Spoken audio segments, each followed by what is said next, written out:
नमस्कार मित्रांनो, स्वागत आहे तुमचं माय गव्हर्नमेंट ट्रॅक या यूट्यूब चॅनलवरती. तर करोना व्हायरसच्या केसेसकडे जर तुम्ही पाहिलात तर सध्या पूर्ण जगामध्ये 38,20,000 प्लस करोना व्हायरसचे केसेस आहेत.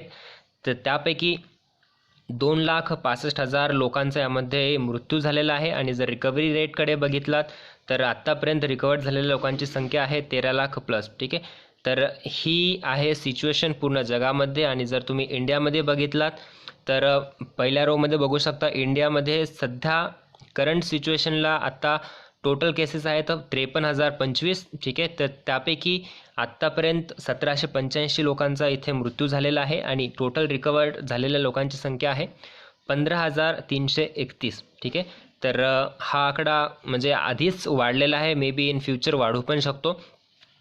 तर जेव्हा तुम्ही खाली बाकीचे अजून कंट्रीज जर बघाल तर त्यामध्ये तुम्हाला एक कंट्री दिसेल इस्रायल.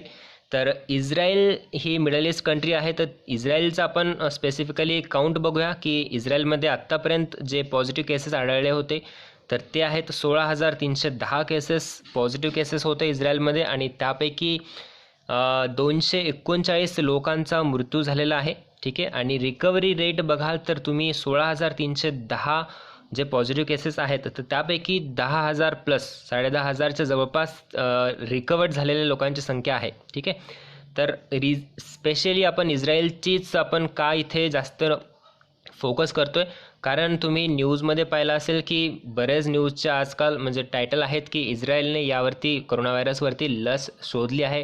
तर त्यांनी लस शोधण्यामध्ये त्यांना यश मिळालेलं आहे अँड ऑल दॅट. ठीक आहे, तर डिटेलमध्ये बघूया आपण की नेमकं काय आहे, इस्रायलने नेमकं काय केलं आहे. तर Israeli scientist discovered monoclonal antibody. ठीक आहे, तर त्यांनी काय डिस्कवर केलेले आहे, मोनोक्लोनल अँटीबॉडी. पण ही वॅक्सिन नाही आहे. तर हे नेमकं काय आहे ते या व्हिडिओमध्ये आपण डिटेलमध्ये बघणार आहोत. ठीक आहे, बिफोर दॅट हे काय सोशल मीडियाचे आयडीज आहेत, तुम्ही फॉलो करू शकता. चला, तर काही दिवसांपूर्वी मी एक व्हिडिओ तुमच्यासोबत शेअर केला होता की हर्ड इम्युनिटी सिस्टम म्हणजे काय. ठीक आहे, ही जी हर्ड इम्युनिटी स्ट्रॅटेजी आहे ती UKने इम्प्लिमेंट केली होती त्यांच्या कंट्रीमध्ये. तर नेमकं काय झालं, ती फेल झाली, कुठपर्यंत ती यशस्वी झाली ते मी या व्हिडिओमध्ये तुम्हाला सांगितलेलंच आहे, पण परत एकदा सांगतोय. त्यापूर्वी तुम्हाला एक क्वेश्चन तुमच्या मनामध्ये आला असेल की आत्तापर्यंत, ठीक आहे, आत्ताच्या कंडिशनला करोना व्हायरसवरती काही इलाज अजूनपर्यंत आलेला नाही आहे, ना त्याचं वॅक्सिन आहे ना त्याचं ट्रीटमेंट आहे, माहिती नाही आहे काय. पण तरी पण तुम्ही रिकव्हरी रेट जर पाहिलात तर आत्तापर्यंत पूर्ण जगामध्ये 13 लाख प्लस जे लोक आहेत, 13 लाखांपेक्षा जास्त लोक आहेत, तर ते रिकवर होऊन घरी आलेले आहेत. ठीक आहे, तर तुम्हाला प्रश्न पडला असेल की इलाज नाही आहे, ठीक आहे, काही त्याचं ट्रीटमेंट नाही आहे, वॅक्सिन नाही आहे, तर मग लोक बरे कसे होत आहेत, ठीक आहे, लोक रिकवर होऊन कसे परत येत आहेत. तर त्याचं मेन रिझन आहे तुमची इम्युनिटी सिस्टम. ठीक आहे, इम्युनिटी सिस्टम ही सगळ्यात मेन रिझन आहे की तुम्ही रिकवर होत आहे, तुम्ही प्रतिसाद देत आहात, तुमचा रिस्पॉन्स, तुमच्या इम्युनिटीचा रिस्पॉन्स काय आहे व्हायरसला. जर एखादा म्हणजे जो करोना व्हायरस आहे तो तुमच्या बॉडीमध्ये इन्फेक्ट झाला, तुम्ही इन्फेक्टेड आहात करोना व्हायरसमुळे, तर त्या केसमध्ये तुमची इम्युनिटी सिस्टम काय रिस्पॉन्स देत आहे, तर ते खूप इम्पॉर्टंट आहे तुमचं रिकव्हरी होण्यासाठी. ठीक आहे, तर बेसिकली इम्युन सिस्टम म्हणजे काय हे आपण डिस्कस केलेलं होतं आधीच्या व्हिडिओमध्ये, पण परत एकदा सांगतोय.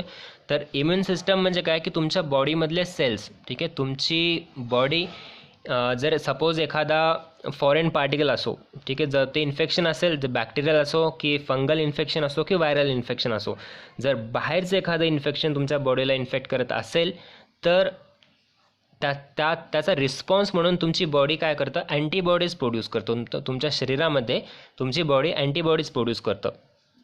तर ते अँटीबॉडीज काय, त्यांचं काम काय असतं अँटीबॉडीजचं, तर ते अँटीबॉडीज काय करतात, त्या व्हायरसला तिथेच ते नष्ट करतात. पण व्हायरसचं काम नेमकं काय असतं, जेव्हा एखादा व्हायरस तुमच्या बॉडीमध्ये येतो तेव्हा तो काय करतो. ठीक आहे, या फिगरमध्ये तुम्हाला क्लिअरली सगळं इथे मेन्शन केलेलं आहे, तुम्हाला क्लिअर होईल.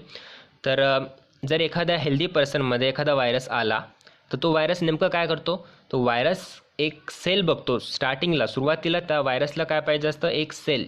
ठीक आहे, मग तो सेल, त्या सेलवरती व्हायरस कब्जा करतो आणि त्यानंतर तो व्हायरस त्या सेलमध्ये कन्वर्ट होतो आणि त्या सेल्सची कॉपी रिप्लिकेट करतो. ठीक आहे, तर मग अशा प्रकारे पूर्ण बॉडीमध्ये ते व्हायरसचे सेल्स बनतात आणि त्यामुळे ते इन्फेक्शन पूर्ण बॉडीमध्ये होऊन जातं.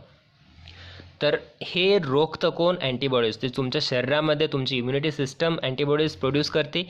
तर ते अँटीबॉडीजचं काम काय असतं की तुमच्या शरीराला प्रोटेक्ट करणं हे अशा व्हायरसपासून. त्यांच्या सेल्स जे रिप्लिकेट होतात तर त्या सेल्स नष्ट करणं हे काम असतं अँटीबॉडीजचं. ठीक आहे. तर हेच रिझन आहे की जे करोना व्हायरसचे इन्फेक्टेड लोक आहेत ते रिकवर होऊन बरे होत आहेत. का? कारण त्यांच्या शरीरामध्ये कुठे ना कुठे की अशा अँटीबॉडीज जनरेट झालेल्या आहेत ज्या प्रोटेक्ट करतात त्यांच्या शरीराला या करोना व्हायरसपासून. ठीक आहे. तर इथे याला आपण प्लाझ्मा थेरपी पण म्हटले, कारण महाराष्ट्रामध्ये सुद्धा आणि पूर्ण इंडियामध्ये, पूर्ण जगामध्ये पण काही ठिकाणी प्लाझ्मा थेरपी पण सक्सेसफुल झालेली आहे. ठीक आहे. प्लाझ्मा थेरपी काय आहे काय नाही तर हे आधी सांगितलेलं होतं मी, पण परत एकदा सांगतोय की आता हेच जे रिकवर्ड झालेले पेशंट आहेत त्यांच्या शरीरामध्ये तर त्या अँटीबॉडीज तयार झालेल्या आहेतच ना, की जे व्हायरसपासून त्यांच्या शरीराला प्रोटेक्शन देत आहेत. तर प्लाझ्मा थेरपी म्हणजे काय की नेमकं ते जे पेशंट्स आहेत जे रिकवर होऊन बरे झाले तर त्यांच्या शरीरातल्या अँटीबॉडीज घेणं आणि ह्या अँटीबॉडीज एखाद्या क्रिटिकल पेशंटला देणं. ठीक आहे. तर क्रिटिकल पेशंटमध्ये त्याची इम्युन सिस्टम तेवढी पॉवरफुल नसेल. ठीक आहे. तो तेवढा त्या व्हायरसचा त्याचे शरीरातल्या ज्या अँटीबॉडीज आहेत किंवा नाहीत तर त्याची बॉडी तेवढी रिस्पॉन्ड करत नसेल. तर अशा क्रिटिकल पेशंट्सला एखाद्या रिकवर्ड पेशंटच्या शरीरातला प्लाझ्मा म्हणजेच त्यांच्या अँटीबॉडीज देणं आणि त्यानंतर त्या क्रिटिकल पेशंटची सुद्धा इम्युनिटी सिस्टम पॉवरफुल करणं, तर हे काम आहे. म्हणजे हे एकंदरीत प्रोसेस आहे प्लाझ्मा थेरपीची. तर प्लाझ्मा थेरपी एक ऑप्शन म्हणून आपण म्हणू शकतो, पण यामध्ये पण धोका काय असतो की एखादी समजा रिसिव्हर बॉडी आहे. ठीक आहे. एखादी रिसिव्हर बॉडी आहे, क्रिटिकल पेशंट आहे, तर त्याची इम्युनिटी सिस्टम एवढी रिस्पॉन्ड देत नाही आहे. पण अशा क्रिटिकल पेशंटला जर आपण एखादा दुसऱ्या रिकवर्ड पेशंटचा प्लाझ्मा प्रोव्हाइड करत असेल, ठीक आहे, जर त्या रिसिव्हर बॉडीला तो प्लाझ्मा सूट नसेल करत तर तो पण एक प्रॉब्लेमच झाला की परत त्या क्रिटिकल पेशंट जो आहे तर त्याच्यासाठी हे खूप मोठा प्रॉब्लेम असणार आहे की जर तो रिसिव्हर बॉडी तर रिस्पॉन्ड करत नसेल त्या प्लाझ्माला सुद्धा.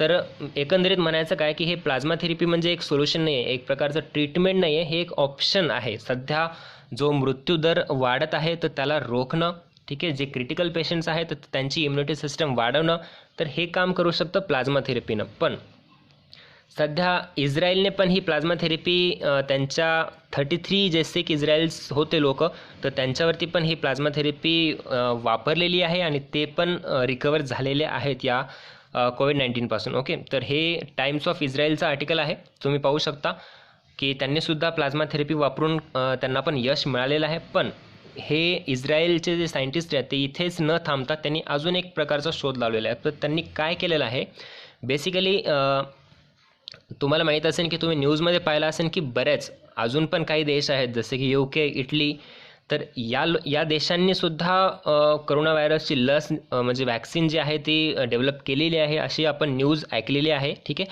तर अशा न्यूज आहेत बऱ्याच, पण आत्तापर्यंत कुठल्याच देशाच्या गव्हर्नमेंटनी ऑफिशियली अजून डिक्लेअर केलेलं नव्हतं की ओके आम्ही करोना लढण्यासाठी जी वॅक्सिन तयार केलेली आहे ती आम्ही ऑफिशियली डिक्लेअर करतोय की आम्ही डेव्हलप केलेली आहे म्हणून.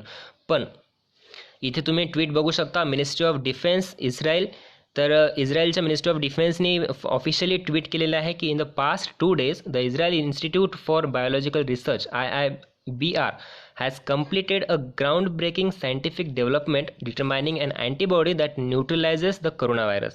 म्हणजे त्यांनी Israel institute for biological research, तर या इन्स्टिट्यूटनी त्यांच्या सायंटिस्टनी हे काय केलेलं आहे नेमकं की जे सेल्स आहेत त्या सेल्सपासनं अँटीबॉडीज वेगळ्या केलेल्या आहेत आणि antibodies that neutralises the corona virus. म्हणजे हे करोना व्हायरस जे सेल्स आहेत तर त्या सेल्सला त्या अँटीबॉडीज पूर्णपणे नष्ट करत आहेत. ठीक आहे. तर त्यांनी याचा शोध लावलेला आहे.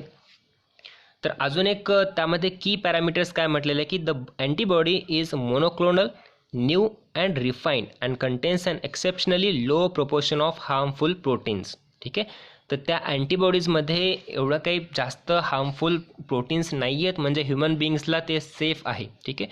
आत्ता जसं मी तुम्हाला सांगितलं, जर रिसिव्हर जे आहे तर रिसिव्हरला जर एखादा प्लाझ्मा तुम्ही प्रोव्हाइड करता किंवा कुठल्या अँटीबॉडीज तुम्ही प्रोव्हाइड करता तर त्यामध्ये हार्मफुल प्रोटीन्स असण्याचे चान्सेस असतात. पण हे जे इस्रायलने डेव्हलप केलेलं आहे ते अँटीबॉडीज आहेत, तर त्याच्यामध्ये low proportion of harmful proteins आहेत. ठीक आहे. The antibodies is able to neutralises the corona virus and antibodies was specially tested on aggressive corona virus. त्यांनी टेस्ट पण केलेली आहे. तर त्यांच्या जे डेव्हलप केलेले अँटीबॉडीज आहेत ते सक्सेसफुली न्यूट्रलाइज करत आहेत कोरोना व्हायरसला. ठीक आहे. तर अजून एक आहे त्यांनी ट्विट केलेलं, तर त्यामध्ये हे म्हणतायत की लवकरच पेटेंट घेतील ते इस्रायल या गोष्टीबद्दल की त्यांनी जे मोनोक्लोनल अँटीबॉडीज जे डेव्हलप केलेले आहेत आणि लवकरच ह्युमन ट्रायल्स होईल आणि त्यानंतर त्यांनी मास प्रोडक्शनला ते पाठवतील. ओके. तर ही एक आनंदाची बातमी चांगली आपण म्हणू शकतो की इस्रायलने ही अँटीबॉडीज तयार केलेली आहे. तर याचा अर्थ असा का की इस्रायलने खरंच याबद्दल म्हणजे वॅक्सिन तयार केलं आहे? नाही, वॅक्सिन नाही तयार केले त्यांनी. इस्रायलने तयार केले अँटीबॉडीज. ठीक आहे. वॅक्सिन जे लोकांना कोरोना झाला आहे, ठीक आहे, जे लोक ऑलरेडी इन्फेक्टेड झालेत कोरोना व्हायरसनी, तर त्या लोकांना वॅक्सिनचा काहीच यूज होणार नाही. वॅक्सिन कुणासाठी असते? जे लोकांना अजूनपर्यंत कोरोना इन्फेक्टेड झालेले नाही आहेत, ठीक आहे, ज्यांना कोरोना झालेला नाही आहे, तर त्या लोकांसाठी युजफुल असणार आहे वॅक्सिन. ठीक आहे. वॅक्सिन आपण लहान बाळाला पण देतो. लहान बाळ जन्मल्यानंतर 1 वर्षामध्ये त्याला वेगवेगळ्या वॅक्सिन्स असतात. ठीक आहे. हेपॅटायटिस बी असो किंवा बऱ्याच काही अशा वॅक्सिन्स असतात, लिस्ट असतो, चार्ट. तर याचा अर्थ असा का की त्या बाळाला एवढे सगळे डिसीजेस झालेले आहेत तर त्याच्यामुळे त्याला ते वॅक्सिन देत आहे? नाही. तर हे डिसीज इन फ्युचर त्याला होऊ नये तर याचं प्रोटेक्शन म्हणून आपण वॅक्सिन देतो. तर तसंच कोरोना व्हायरसचं जरी वॅक्सिन निघाली, ठीक आहे, जरी सायंटिस्टनी वॅक्सिन डिस्कवर केली, तर ती वॅक्सिन जी आहे ती ऑलरेडी इन्फेक्टेड लोकांसाठी काम नाही करणार. जे इन्फेक्टेड झाले नाहीत तर त्यांच्यासाठी काम करणार. पण इस्रायलने याच्या पण एक पाऊल पुढे काम केलेलं आहे. त्यांनी वॅक्सिन नाही तर त्यांनी अँटीबॉडीज तयार केले आहेत. म्हणजे त्यांनी डायरेक्टली ट्रीटमेंट, उपचार याचा सोल्युशन काढलेला आहे. ठीक आहे. तर डायरेक्टली अँटीबॉडीज जर तुमच्या शरीरामधल्या अँटीबॉडीज जर चांगल्या असतील, म्हणजे इस्रायलने ज्या अँटीबॉडीज तयार केल्या, जर त्या अँटीबॉडीज तुमच्या शरीरामध्ये इंजेक्ट केल्या, त्याच्यानंतर तुमचं इम्युन सिस्टम चांगलं होईल. ठीक आहे. आणि नंतर इन फ्युचर जर कोरोना व्हायरस तुमच्या शरीरामध्ये आला तर त्या अँटीबॉडीज आपोआप त्या कोरोना व्हायरसला तिथेच नष्ट करतील, एंट्रीलाच नष्ट करतील. म्हणजे तुमच्या शरीरामध्ये त्याचा स्प्रेडसुद्धा होणार नाही. ठीक आहे. तर तुम्हाला अजून एक क्वेश्चन पडला असेल की ओके, तर ही खूप चांगली बातमी आहे, ओके, आनंदाची बातमी आहे, पण इस्रायलने केलं, ठीक आहे, शॉक बसला असेल की ओके, इस्रायल ही एक प्रोग्रेसिव्ह कंट्री आहे, पण त्याच्यापेक्षा जास्त अजून चांगल्या कंट्रीज आहेत, जसं की अमेरिका आहे, चायना आहे, ठीक आहे, अजून बऱ्याच आहेत कंट्रीज, पण त्यांनी अजून काही प्रोग्रेस नाही केली आणि इस्रायलने एवढा फास्ट ही अँटीबॉडीज तयार केल्यात. तर त्याचं रिझन काय मी तुम्हाला सांगतो. इस्रायलने म्हणजे हे कोणी तयार केलं? इस्रायलच्या इन्स्टिट्यूटने, Israel institute for biological research, IIBR. ठीक आहे. तर ही रिसर्च इन्स्टिट्यूट आहे, तर त्यांनी ही मोनोक्लोनल अँटीबॉडीज तयार केलेली आहेत. तर काय रिझन आहे याचं लवकर तयार होण्याचं की ही जी इन्स्टिट्यूट आहे तर ती डायरेक्टली कशाच्या अंडरमध्ये येतं? प्राईम मिनिस्टरच्या अंडरमध्ये, PMOच्या डायरेक्टली अंडरमध्ये येतं ही इन्स्टिट्यूट. ठीक आहे. तर त्याच्यामुळं काय की सपोज त्यांच्या सायंटिस्टला कुठल्या फंडिंगची गरज पडली, ठीक आहे, कुठल्या रिसर्चची गरज पडली, तर ते डायरेक्टली प्राईम मिनिस्टरला रिक्वेस्ट करतात आणि डायरेक्टली त्यांचं अप्रुव्हल होतं तिथे. आणि बाकीच्या कंट्रीजमध्ये, समजा इंडियामध्ये पण असं ही प्रोसेस नाही. इंडियामध्ये कसं आहे की एखाद्या सायंटिस्टला कुठल्या सायंटिफिक इन्स्टिट्यूटला काही गरज पडली, ठीक आहे, काही फंडिंगची गरज पडली किंवा काही रिसर्च करण्याची त्यांना आहे, तर ते लोक म्हणजे तेव्हा काय प्रोसेस असतं, तर ते काय करतील, तुमच्या मिनिस्ट्रीला पहिल्यांदा तर रिक्वेस्ट करतील, मग मिनिस्ट्री फायनान्सकडे जाईल, मग तिथे ते फायनान्स अप्रूव्ह होईल, नंतर ते सगळं खूप साऱ्या प्रोसेस होऊन त्यांना अप्रुव्हल मिळेल. तर यामध्ये टाईम पण लागेल. तर ही जी Israel institute for biological research आहे ती directly it is under PMO. तेव्हा त्यांचं प्रोसेस पण फास्ट आहे. आणि त्याच्यामध्ये जर तुम्ही इथे विकिपीडियावरचं हे आहे तर it has approximately 350 employees and 150 जे आहेत त्यापैकी सायंटिस्ट आहेत. तर एवढ्या लोकांनी मिळून जे हे अँटीबॉडीज तयार केलेले आहेत. पण त्याचा अजून एक रिझन म्हणजे काय, हे आपण लक पण म्हणू शकतो. इस्रायल हे काय एकदम त्यांनी केलेलं नाही आहे, तर हे त्यांचा प्रयत्न 2015 आहे. तर 2015 ते प्रयत्न करत आहेत की इस्रायलची ही ही इन्स्टिट्यूट आहे, Israel institute for biological research, 2015 प्रयत्न करत आहे यावरती उपाय काढण्यासाठी. तर तेव्हा तिथून त्यांनी सुरुवात केली, तर केव्हा म्हणजे आज त्यांना यश मिळालेलं आहे यामध्ये. तर ही काय वन टाईम प्रोसेस नाही आहे, यासाठी त्यांनी पण खूप प्रयत्न केलेले आहेत ऑलरेडी. ठीक आहे. तर चांगली एनिवे ही खूप चांगली बातमी आहे की वॅक्सिनच्या पण एक पाऊल पुढे इस्रायलने काम केलेलं आहे. आय होप की ह्युमन ट्रायल्सवर लवकरच याचा ह्युमन ट्रायल्स केले जातील आणि सक्सेसफुल पण होईल आणि मास प्रोडक्शनवर त्याचं प्रोडक्शन पण स्टार्ट होईल. ओके, तर हेच होतं ॲनालिसिस या व्हिडिओचं. Thank you for watching this video. Thank you.